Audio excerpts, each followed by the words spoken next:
যুক্তরাষ্ট্রের ফ্লোরিডায় দুই শিক্ষার্থী হত্যার বিচার নিশ্চিতের দাবি জানিয়েছে বাংলাদেশ। পররাষ্ট্র প্রতিমন্ত্রী শামা ওবায়েদ জানান, তদন্ত সংস্থার সঙ্গে যোগাযোগ করছে ঢাকা। রোববার দুপুরে পররাষ্ট্র মন্ত্রণালয়ে এসব কথা বলেন প্রতিমন্ত্রী। তিনি আরও বলেন, জয়যাত্রা সহ বাংলাদেশের 3টি জাহাজ নিরাপদে হরমুজ প্রণালী পার করেছে।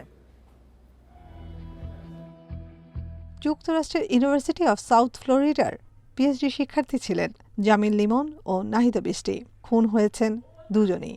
এরই মধ্যে গ্রেফতার হয়েছে হিমাশ আবুঘর বেহর নামে এক ব্যক্তি। হত্যার দ্রুত তদন্ত চায় ঢাকা। পররাষ্ট্র মন্ত্রণালয় জানিয়েছে, স্টেট ডিপার্টমেন্ট ও এফবিআইয়ের সাথে নিয়মিত যোগাযোগ করছে বাংলাদেশ মিশন। প্রতিমন্ত্রী জানান, নিহতদের পরিবারের সাথেও কথা হচ্ছে। প্রক্রিয়া শেষে মরদেহ দেশে ফিরিয়ে আনা হবে।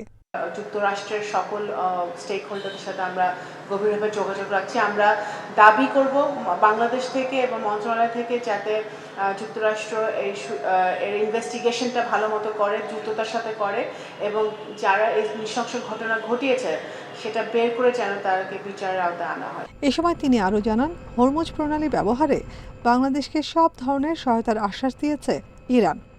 যে হরমুজে আমাদের জয়যাত্রা সহ আরও যে সকল জাহাজ আসছে সেগুলো আমরা নিরাপত্তার সাথে আসবে এবং সেটা জ্বালানি মন্ত্রণালয় আরও ভালো বলতে পারবে, কিন্তু আমরা যতদূর জানি যে আসছে। ধন্যবাদ। প্রতিমন্ত্রী জানান, সাম্প্রতিক আফ্রিকা সফরে জ্বালানি সহায়তায় জোর দিয়েছেন তিনি। Nafiza Daula, independent news, Dhaka.